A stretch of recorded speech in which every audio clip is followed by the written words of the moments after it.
चर्चा आम है, पाकिस्तान को सबक सिखाने की मांग। पूरा देश सरकार के साथ खड़ा है कि पाकिस्तान को सबक सिखाने का सबसे सही समय यही है। लेकिन सवाल यह है कि कैसे हो। पाकिस्तान के प्रधानमंत्री से लेकर वहां की मीडिया, वहां के पूर्व जनरल, सब की सब हिंदुस्तान को इस बात की धमकी दे रहे हैं कि अगर भारत किसी भी तरह का हमला करेगा तो पाकिस्तान परमाणु हमला करेगा। पूर्व राष्ट्रपति परवेज मुशर्रफ ने तो यहां तक कह दिया कि पाकिस्तान को सीधे सीधे 50 परमाणु बम एक साथ भारत पर दाग देने होंगे। ऐसा क्यों, उसे लेकर भी उनका तर्क अजीबोगरीब है। खैर, पहले उसे देखिए कि वो तर्क उनका है क्या।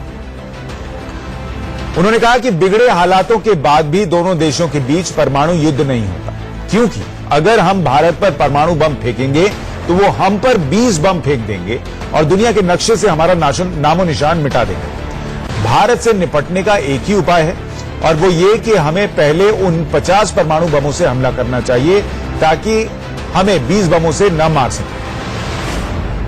क्या पाकिस्तान भारत पर 50 बमों से हमला करने के लिए तैयार है?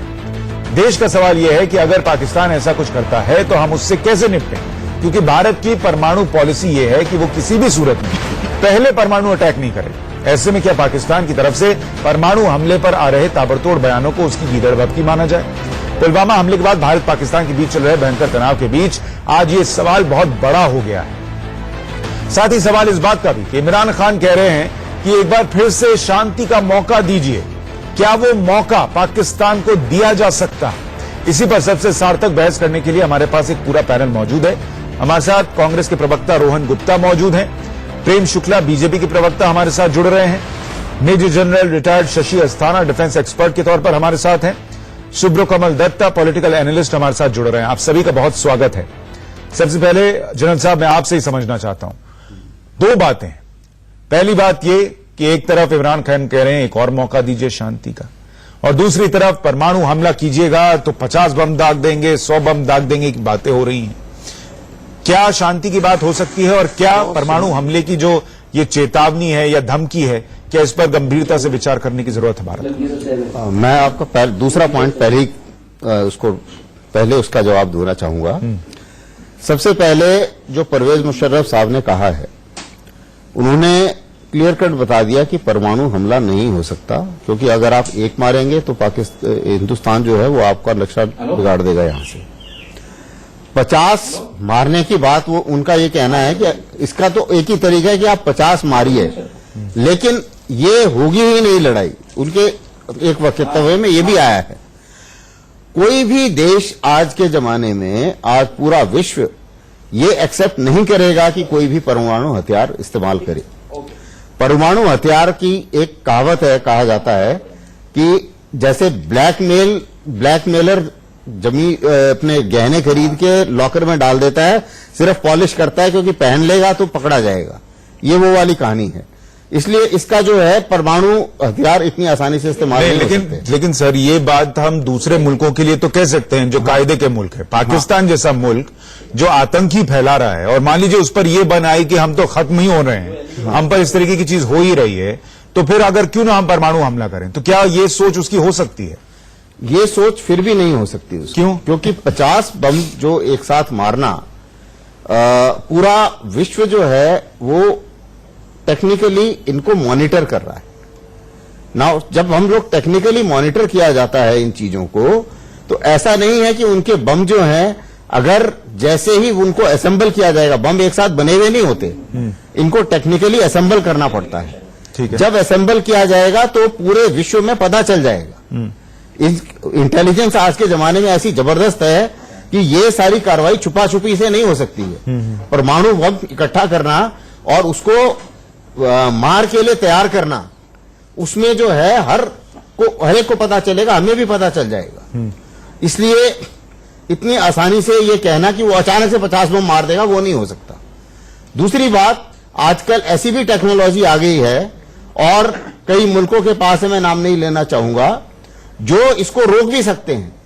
आपने पूरा कोशिश की लेकिन आपका बम ही नहीं चलेगा, तो टेक्नोलॉजिकली भी उसको रोका जा सकता है। ऐसे बहुत किस्म के तरीके हैं, तो इतना आसान नहीं है। मैं नहीं समझता, ये गीदड़ भभकी मानूंगा मैं इसको। ठीक है। प्रेम शुक्ला साहब, क्या ये जो परमाणु बम उनके पास भी है, दोनों परमाणु शक्ति हैं, ये जो बार बार याद दिलाया जा रहा है, क्या ये भारत के कदम थोड़े कमजोर पड़े या उसका जवाब जो है वो क्या दे, इसको सोचने के लिए वो 2 बार और सोचे, क्या इसकी कोशिश है या फिर वाकई एक ऐसा खतरा है जिस पर भारत विचार कर रहा है और उसको करना चाहिए कि पाकिस्तान के पास परमाणु हथियार भी हैं? ये परमाणु हथियार अगर वहां है तो परमाणु शक्ति तो भारत भी है, लेकिन परमाणु युद्ध आज दिन तक हिरोशिमा नागासाकी के बाद ऐसी कई बार स्थितियां हुई। चीन और सोवियत संघ के बीच में 1960 के दशक में टकराव हुआ था। दोनों परमाणु शक्ति संपन्न देश थे, किसी ने परमाणु बम का प्रयोग नहीं किया। शीत युद्ध के दौरान भी ऐसे कई बार स्थितियां आई, लगा कि परमाणु युद्ध छिड़ जाए, लेकिन किसी ने परमाणु का प्रयोग नहीं किया, परमाणु शस्त्रों का प्रयोग नहीं हुआ। नाटो भी परमाणु शक्ति संपन्न है, रूस भी परमाणु शक्ति संपन्न है। यूक्रेन की क्रीमिया पे जो है रूस ने कब्जा कर लिया, उसको अटैच कर लिया, किसी ने परमाणु का प्रयोग नहीं किया। तो और जैसा कि भी यहाँ सेना के जानकार और विद्वान व्यक्ति ने बताया कि इतना आसान नहीं कि आप असेंबल करने के पहले दूसरी शक्तियों को पता भी लग जाएगा और उसको न्यूट्रलाइज करने की कैपेसिटीज भी है। ऐसी स्थिति में परमाणु बम की धमकी देना, ये जो है उनकी खोखली धमकी हो सकती है, खोखली धमकी हो सकती है। इस खोखली धमकी पर जिसको कुछ भी क्रियात्मक कार्य नहीं करना है वो उस पर विश्वास करेगा, लेकिन बारंबार हमारी संप्रभुता पर जिस तरह से आप हाइब्रिड वॉर से प्रहार कर रहे हैं, वो चूंकि परमाणु शक्ति है इसलिए हम उनको प्रत्युत्तर नहीं देंगे, ये बिल्कुल चल नहीं सकता। इस बात को इमरान खान भी बहुत बेहतर ढंग से जान रहे हैं, पाकिस्तान की सेना के जनरल बाजवा भी इस बात को बहुत अच्छी तरह से जान रहे हैं, और जो शक्तियां इसको देख रही हैं उन शक्तियों को भी पता है कि यह भारत स्वाभाविक तौर पर आतंक के गर्भगृह पर प्रहार करेगा, और आतंक के गर्भगृह पर प्रहार होने की स्थिति में वो परमाणु शक्ति का किसी प्रकार का प्रयोग ना कर सके, इस तरह की स्थितियां स्वाभाविक तौर पर बनी हुई हैं। और मुझे नहीं लगता कि कहीं से भी भारत को पाकिस्तान के तथाकथित इस्लामिक परमाणु बम से डरने की आवश्यकता है। क्या भारत सरकार इसके बारे में सोच भी रही है, या जैसा आप कह रहे हैं कि डरने की जरूरत नहीं है इसलिए ये ऑप्शन अभी दिमाग में है ही नहीं, कार्रवाई जो होनी है वो तो होगी ही होगी? नहीं, स्वाभाविक तौर पर देखिए, भारत अपने कारगिल जब किया गया, कारगिल में जब वो चढ़कर आए थे तब भी परमाणु बम की बारंबार धमकियां दी जा रही थी, और कुछ सैनिकों का, कुछ सेना के जो उच्च पदस्थ अधिकारी हैं उनका ये भी कहना है, कई चैनलों पे कहा भी है कि उस समय अमेरिका के राष्ट्रपति ने भारत के तत्कालीन प्रधानमंत्री आदरणीय अटल बिहारी वाजपेयी जी से कहा भी था कि वो परमाणु शक्ति का दुरुपयोग कर सकते हैं। तब अटल बिहारी जी ने उसका उत्तर भी दिया था कि अगर वो दुरुपयोग करेंगे तो उसकी स्थिति में पाकिस्तान जो है वो विश्व के नक्शे पे नहीं बचेगा। तो स्वाभाविक तौर पर ये चिंतन भारत के सत्ताधारियों के मन में है, जिनके पास ये शक्ति है उनके मन में ये चिंतन स्वाभाविक तौर पर है, और जब सर्जिकल स्ट्राइक की जा रही है तब भी ये चिंतन स्वाभाविक तौर पर रहा होगा। हम उनके परमाणु शक्ति के डर से सतत उनकी तरफ से चल रहे हाइब्रिड वॉर को झेलते रहे, ये बिल्कुल जो है मान्य नहीं है। ठीक है रोहन जी, क्या सरकार को, जैसा प्रेम शुक्ला जी कह रहे हैं कि ऐसी चीजों से डरने या सोचने की जरूरत नहीं है, क्या ये अप्रोच ठीक है या ये बात सही है जैसा महबूबा मुफ्ती और कई लोग कह रहे हैं कि 2 न्यूक्लियर स्टेट्स हैं, हमें सोचना चाहिए कि युद्ध हुआ या ऐसे हालात बने तो क्या हो सकता है? क्या ये बातें दिमाग में आनी चाहिए? और जो पाकिस्तान कह रहा है कि एक नहीं हम 50 परमाणु बम दाग देंगे, इस पर विचार करने की स्थिति है क्या?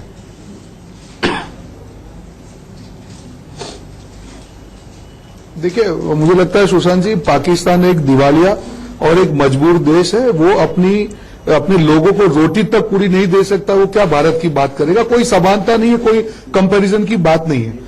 मुझे लगता है सुशांत जी, जिस परिस्थिति से देश गुजर रहा है, हमको 2-3 स्टेप्स में इसको देखना होगा। पहली बात, जो प्रधानमंत्री ने बोला कि हमारी लड़ाई आतंकवाद से है, अगर हमारी लड़ाई आतंकवाद से है तो हाफिज सईद है या असर मसूद जैसे आतंकवादी है, वो पाकिस्तान की जमीन पर क्यों बैठे हैं?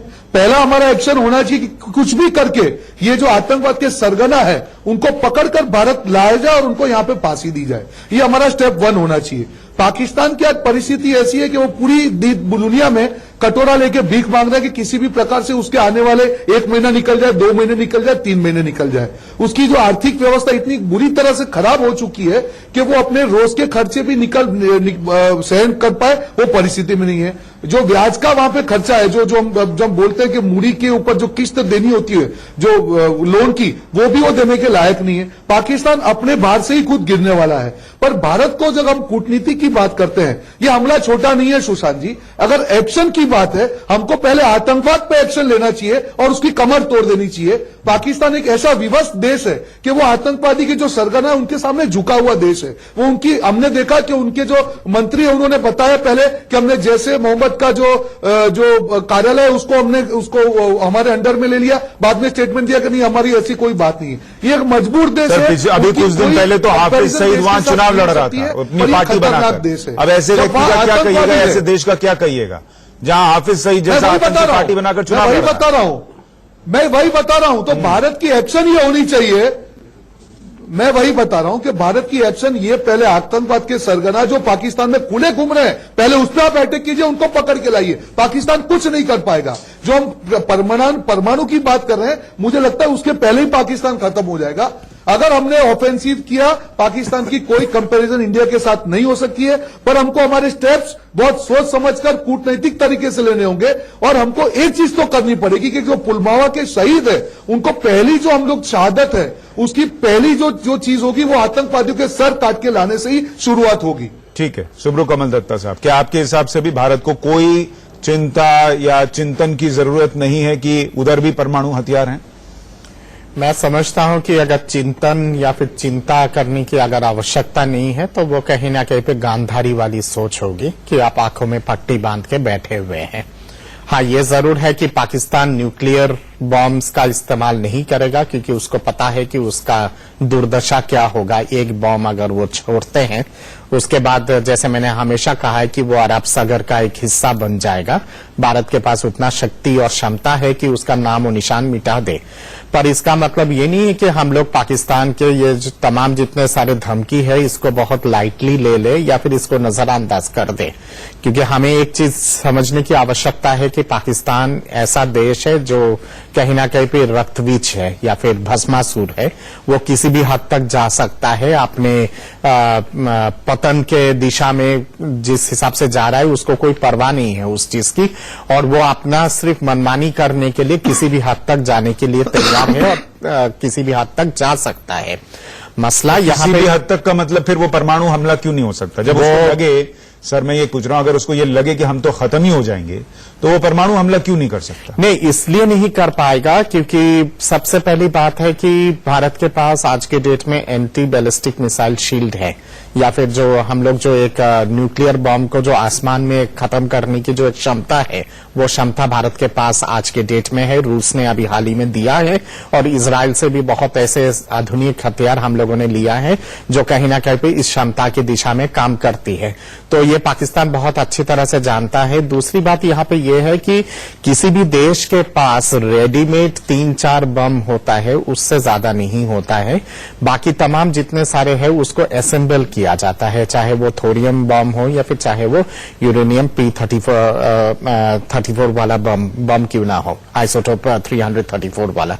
तो कहीं ना कहीं पे पाकिस्तान को असेंबल करने के लिए भी कम से कम आपका 48 आवर्स से लेकर 7 दिन की आवश्यकता है टेक्नोलॉजी के हिसाब से। साहब, ये आप इत्तेफाक रख रहे हैं इस बात से? और एक तो वक्त लगेगा और दूसरा कि अगर उधर से फायर भी हुआ तो उसको हम बीच में रोक सकते हैं। हाँ, बिल्कुल मैं इस बात से इत्तेफाक रखता हूं। और उसके साथ एक चीज और मैं बताना चाहूंगा कि पाकिस्तान बीच बीच में ये बात करता है कि उन्होंने छोटे न्यूक्लियर बम बनाए हैं जिसको टैक्टिकल न्यूक्लियर वेपन बोलते हैं। अभी ये जो टैक्टिकल न्यूक्लियर वेपन है इसको वो फायर करने की बातचीत करते रहते हैं कि अगर आप क्या होता है? टैक्टिकल न्यूक्लियर बम होता है कि ये एक छोटा बम होता है जिसका 4-5 किलोमीटर के घेरे में ही असर होता है। ठीक है। और उनका ये कहना है कि अगर आप लाइन ऑफ कंट्रोल या इंटरनेशनल बॉर्डर क्रॉस करके मेरे यहां आएंगे तब मैं इस बम को इस्तेमाल करूंगा। ऐसी उन्होंने कई बार ये वक्तव्य दिया है। अब उसकी भी हम लोगों ने पूरे हिसाब किताब किया हुआ है। जब हम लोग इसकी वॉर गेमिंग करते हैं कि क्या फर्क पड़ता है, वो भी हम झेल लेंगे, हमें कोई फर्क नहीं पड़ता उससे विशेष, क्योंकि हमारे जो दस्ते हैं अगर वो जब जाएंगे हमला करने के लिए तो वो इसमें अभी इस किस्म का इक्विपमेंट आ गया है जो इसको झेल सकता है। ठीक है। दूसरी मुसीबत क्या है कि अगर ये करते भी हैं तो उससे उन्हीं को नुकसान है, और मुझे नहीं लगता कि परमाणु हथियार का इस्तेमाल पाकिस्तान इन हालातों में करेगा। दूसरा सबसे हास्यास्पद चीज क्या है, हमने अभी तक यही नहीं बोला कि हम हमला करने वाले हैं। हमने तो सिर्फ ये बोला सेना को खुली छूट दी गई है और हमारी सारी ऑप्शंस जो हैं वो हमारी टेबल पे हैं, हम कुछ भी कर सकते हैं। इसके अलावा तो कुछ बयान ही नहीं है। ट्रम्प को सुन के थोड़ा घबरा गए हाँ कि बड़ा कुछ भारत करने वाला, हाँ, उससे उनकी धुक बढ़ गई। वो वैसे ही घबराए हुए हैं, वो दुनिया भर के जो एक्शन कर रहे हैं ये सारी घबराहट की निशानी है।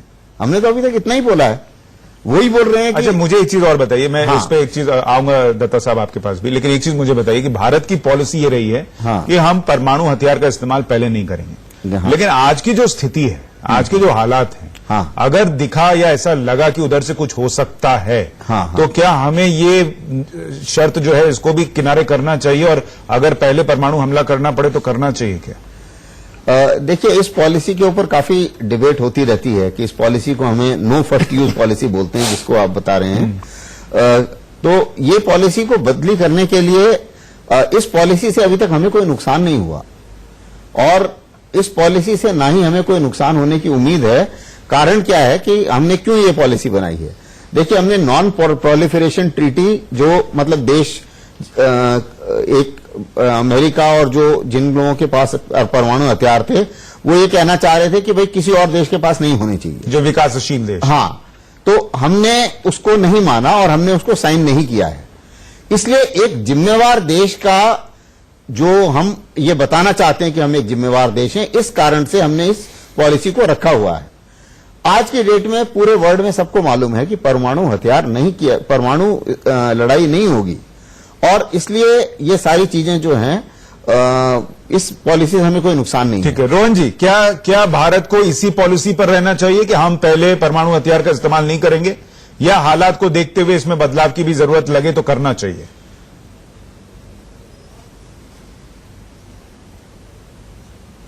देखिए, हम एक जिम्मेदार देश है और पाकिस्तान के सामने हमारी कोई तुलना नहीं हो सकती है। मुझे लगता है परमाणु हथियार एक आखिरी ऑप्शन होना चाहिए और उसके पहले काफी चीजें, और अगर पाकिस्तान जैसा देश है, मुझे नहीं लगता है कि उसको हराने के लिए हमको परमाणु हथियार की जरूरत पड़ेगी। मैंने जैसे पहले बताया कि हमारी जो शुरुआत है वो आतंकवाद के सामने की जो लड़ाई है, हमारी धरती पर जो आतंकवादी हमले हो रहे हैं वो तो नहीं होने चाहिए। जो सरकार को सोचना चाहिए, जो सिक्योरिटी की चूक हुई है ऐसी चूक ना हो, नंबर 1। नंबर 2, जो आतंकवादी सरगना पाकिस्तान में बैठे हैं, कैंप चला रहे हैं, आतंकवाद को बढ़ावा दे रहे हैं, कुछ भी करके हमको उसको रोकना होगा। और मुझे नहीं लगता है कि अगर भारत उसके ऊपर ऑफेंसिव करती है तो इवन इंटरनेशनल कम्युनिटी को उसमें कोई प्रॉब्लम होगा, बिकॉज पाकिस्तान बोल रही है कि वो मजबूर है, वो आतंकवाद के सामने एक्शन नहीं ले रही है, तो भारत को एक्शन लेना पड़ेगा।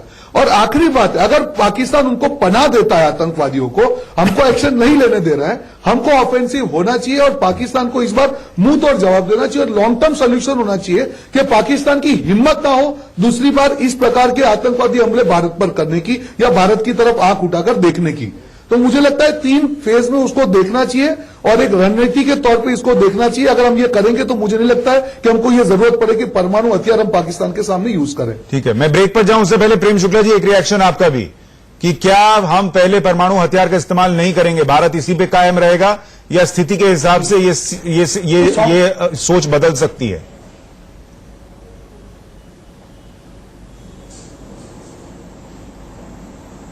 सोच बदलने की आवश्यकता नहीं, क्योंकि जैसे ही परमाणु बम के किसी प्रकार के प्रयोग का प्रयास अगर पाकिस्तान की तरफ से होगा तो भी उसको न्यूट्रलाइज किया जा सकता है।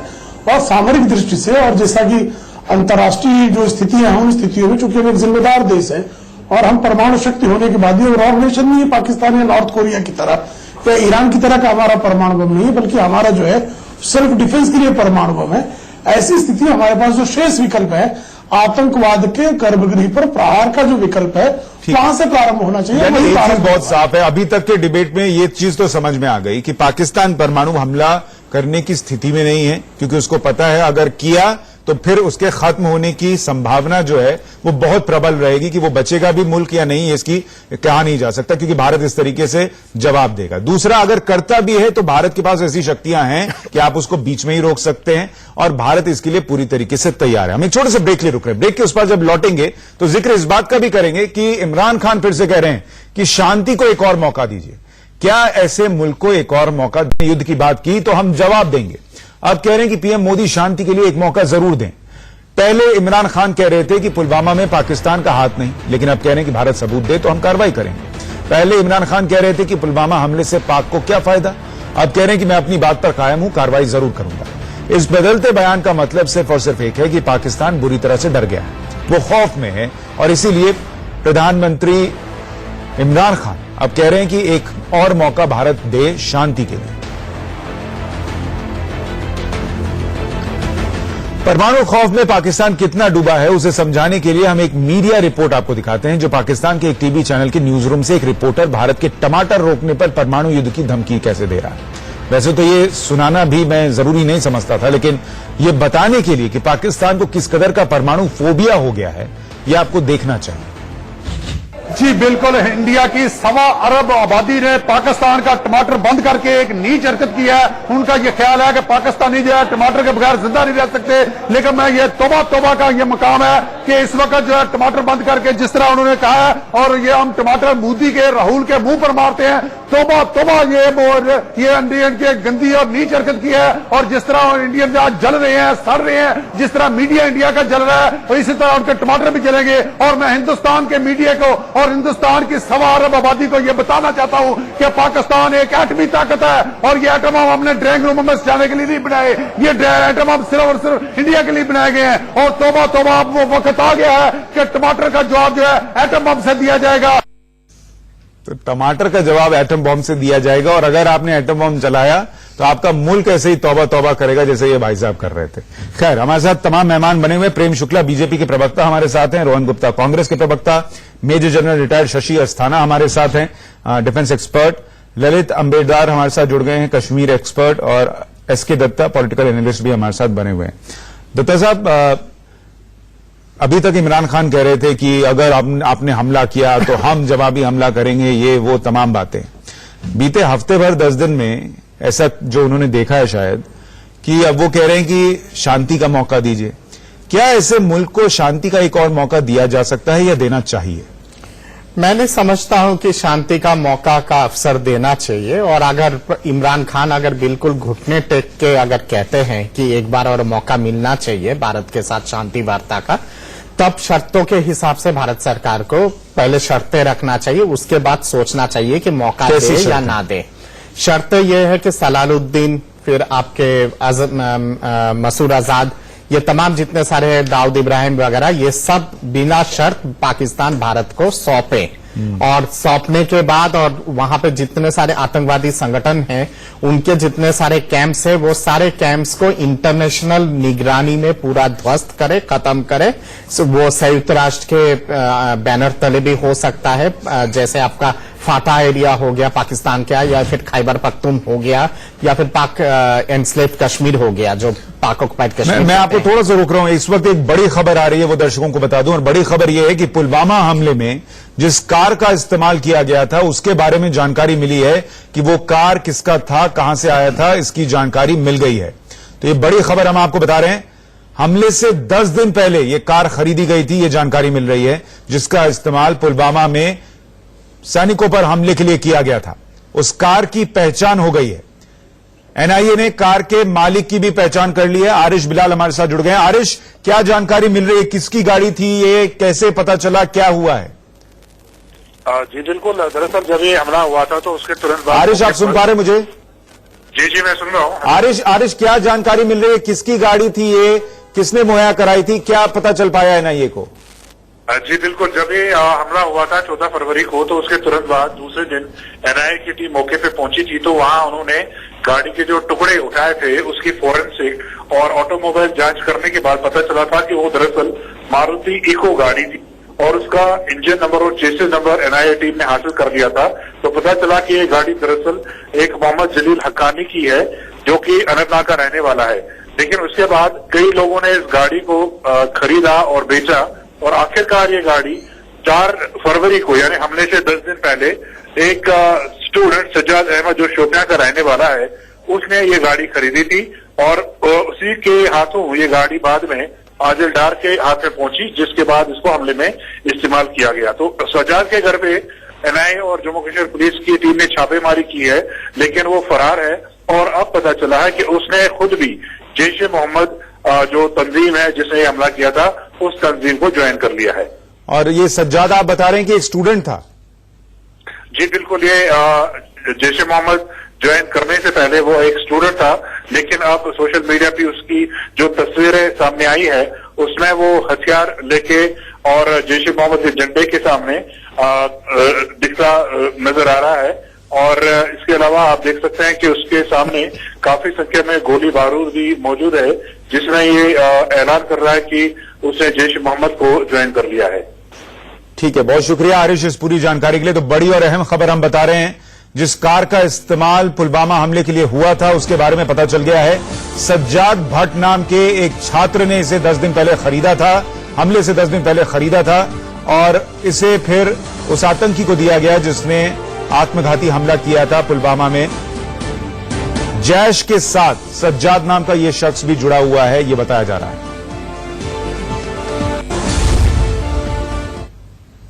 तो अब लगातार जानकारियां आगे बढ़ रही हैं। रोहन गुप्ता साहब, आप कुछ जोड़ना चाह रहे थे, वो जोड़िए और बताइए कि क्या वाकई पाकिस्तान को इस वक्त जो हालात हैं और सालों से जो हम देखते आए हैं उसके बाद एक और मौका दिया जा सकता है क्या शांति का?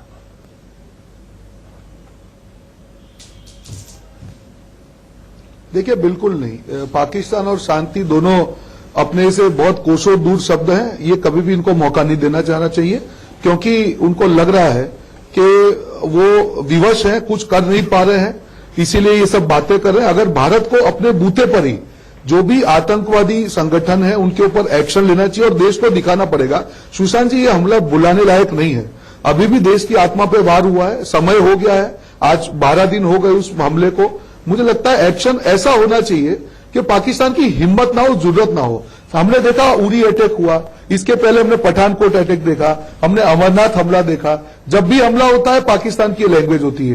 पर अब अगर हम लोग इनकी बातों में, अगर हम लोग मीडिया में बैठ के अरे पाकिस्तान डरा हुआ है, देखिए इमरान खान डर गया, ये बातों से काम नहीं चलेगा। अब एक्शन देखना पड़ेगा और सरकार को पूरा देश देख रहा है कि सरकार, अगर मोदी जी बोलते हैं कि कूटनीतिक दृष्टि से वो एक बड़े राजनीतिक है, तो उनको ये इस बार प्रूव करना पड़ेगा। सिंबॉलिक चीज नहीं चलेगी, इस बार कुछ ऐसा करके दिखाना पड़ेगा कि पूरा देश जब आपके सामने देख रहा है, पाकिस्तान की कमर तोड़नी पड़ेगी, आतंकवाद की कमर तोड़नी पड़ेगी, और दूसरी बार ये करे नहीं देश के ऊपर, ये हमको सोचना होगा।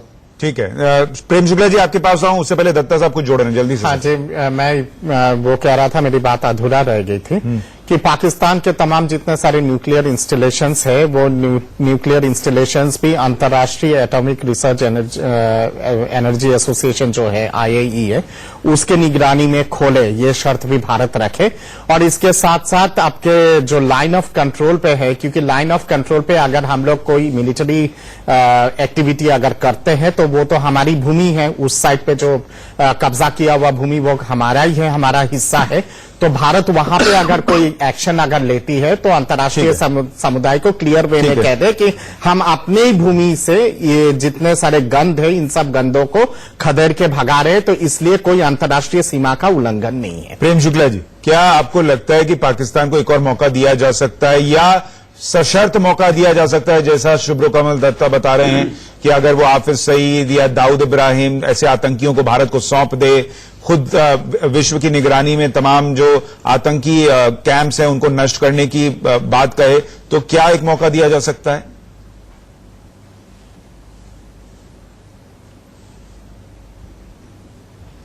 देखिए, पाकिस्तान ऐसा करेगा नहीं और पाकिस्तान को इस तरह का मौका दिया नहीं जा सकता। पाकिस्तान ने उस्मा बिन लादेन जो अमेरिका की खैरात में पल रहा था, फिर भी उस्मा बिन लादेन को उसने जो है जिस तरह से संरक्षण दे रखा था, और उस्मा बिन लादेन को जब अमेरिका ने घुसकर मारा, उसके बाद जिस तरह से उस्मा बिन लादेन की सूचना देने वाले डॉक्टर अफरीदी के खिलाफ मुकदमा चलाया, ये अपने आप में इस बात का प्रॉपर संकेत है कि पाकिस्तान हमेशा से आतंकवाद को रणनीतिक एसेट समझता है। ऐसे में पाकिस्तान से शांति की किसी प्रकार की अपेक्षा करना मुझे लगता है कि अनावश्यक है। उससे जो है निपटना ही होगा, उसके आतंकवाद के गर्भगृह पर हमला करना ही पड़ेगा।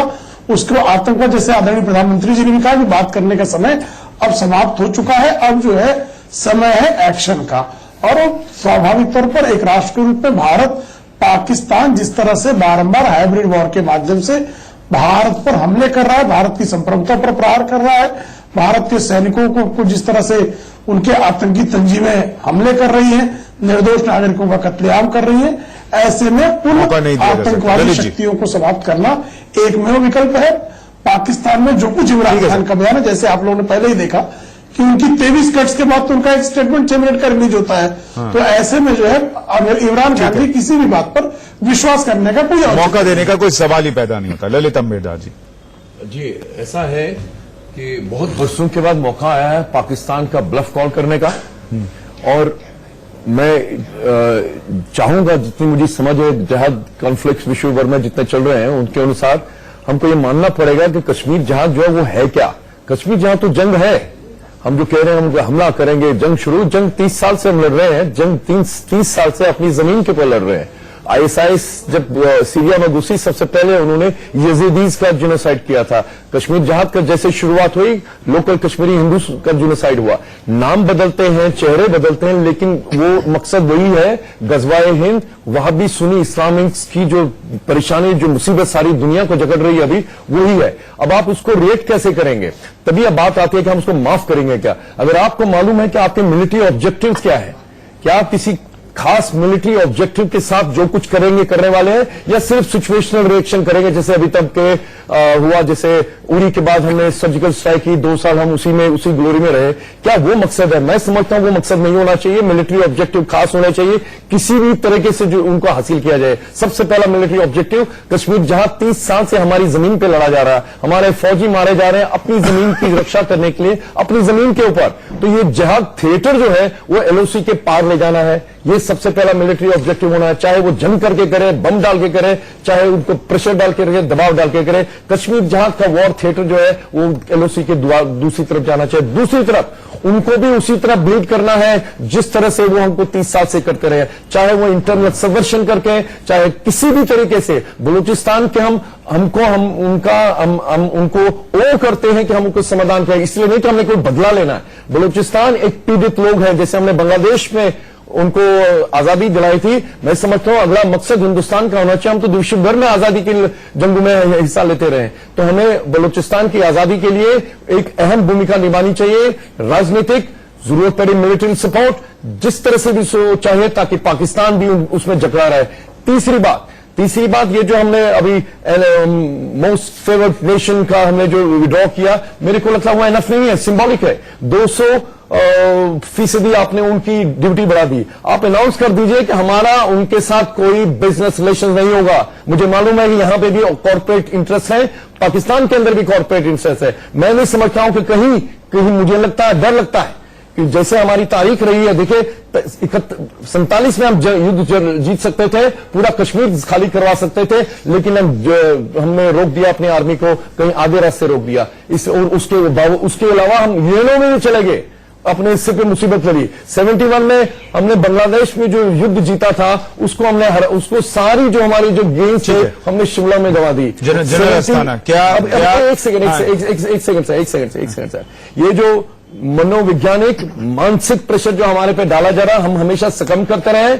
अब की बार जो भी रिस्पांस होना चाहिए वो निर्णायक होना चाहिए, नहीं तो माफ नहीं करेंगे। समय साहब, क्या पाकिस्तान ये का जो रिकॉर्ड है, इमरान खान वाकई शांति चाहते हैं, एक मौका दिया जा सकता है, या वो समय चाह रहे हैं, या विश्व कम्युनिटी को ये दिखाना चाह रहे हैं कि देखिए हम तो शांति चाहते हैं, ये हमला कर रहे हैं? विश्व कम्युनिटी को ये दिखा रहे हैं, उसमें सीरियस नहीं है, उन्हें कोई मौका नहीं दिया जाना चाहिए। उन्हें मौका अगर मांगना है तो अपनी सेना से, आईएसआई से और अपने टेररिस्ट से मांगे, लेकिन वो उस लायक भी नहीं है।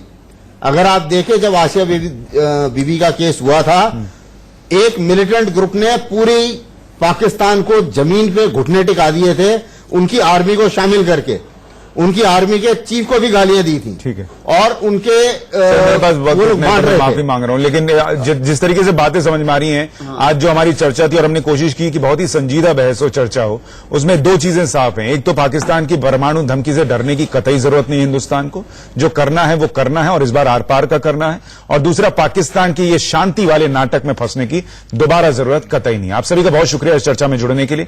आज के लिए इतना ही, नमस्कार।